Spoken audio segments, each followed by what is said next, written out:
they should do this or do that. But like with a dictator, they don't have really a choice. It's just like kind of he's here and we have to listen to him. Yeah. Alrighty, thank you, Jonah. Yes, sir. Alright, we're interviewing Miss Dick.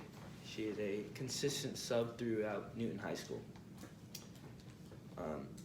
What would you do if you lived in a society where you had very little freedom? How would you react if you felt your freedom was threatened?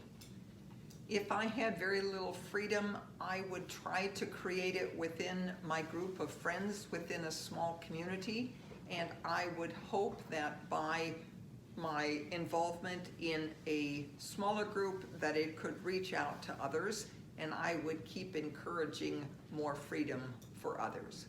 And then how would you feel if your freedom was threatened? Oh, it would be disastrous. I would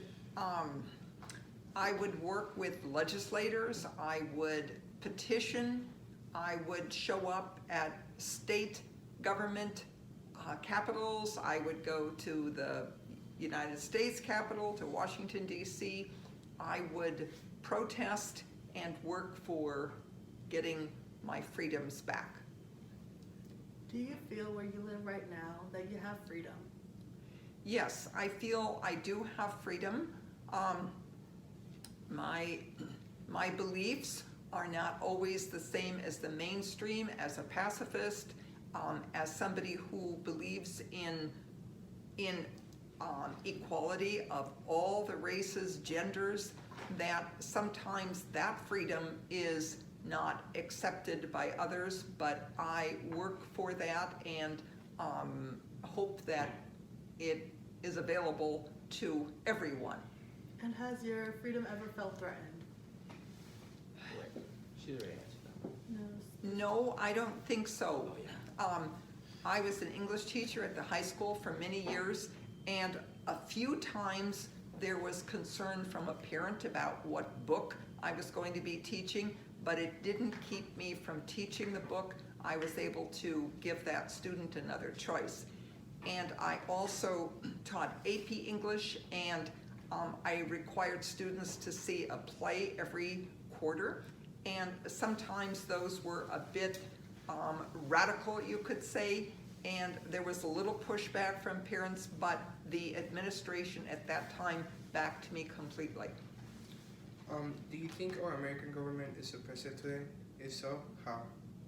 I think our government is moving toward the area of being suppressive of people of color, of people who are different. So I'm very concerned about voting suppression, that it is not always made convenient for people to vote. So just yesterday, I called the Kansas legislators to say, please do not vote for any laws that would tighten voter restrictions, and that being anything from how many votes somebody else can take in to a polling place, the hours of a polling place, how long before an election that people can start to vote.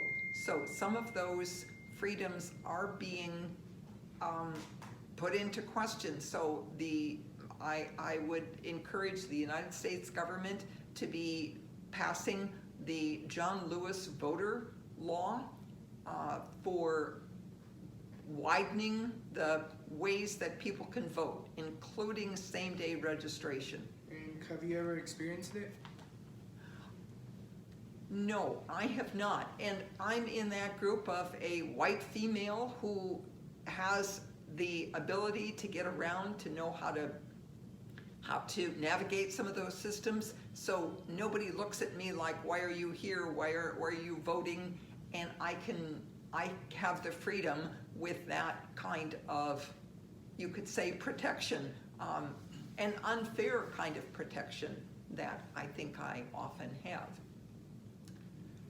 How do you think America compares to a country like North Korea? Well, obviously, it has far, far more freedoms than North Korea. So we don't have a dictatorship by any means.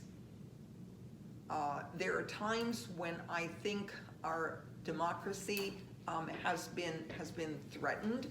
when people in high positions don't accept the results of an election.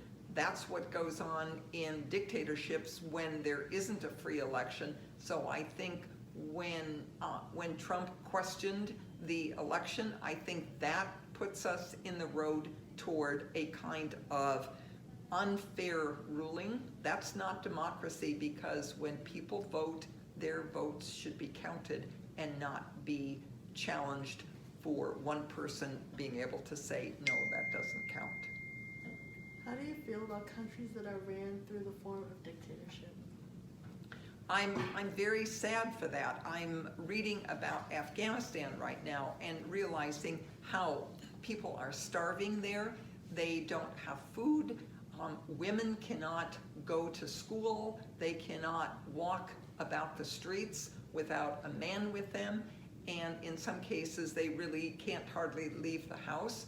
So those are the kinds of freedoms that make me very concerned that, especially for women and girls, young girls, that they would be able to get an education. So I know in countries like North Korea and Afghanistan, with the Taliban in power, they often are not given any full rights. Alrighty, thank you. You're welcome.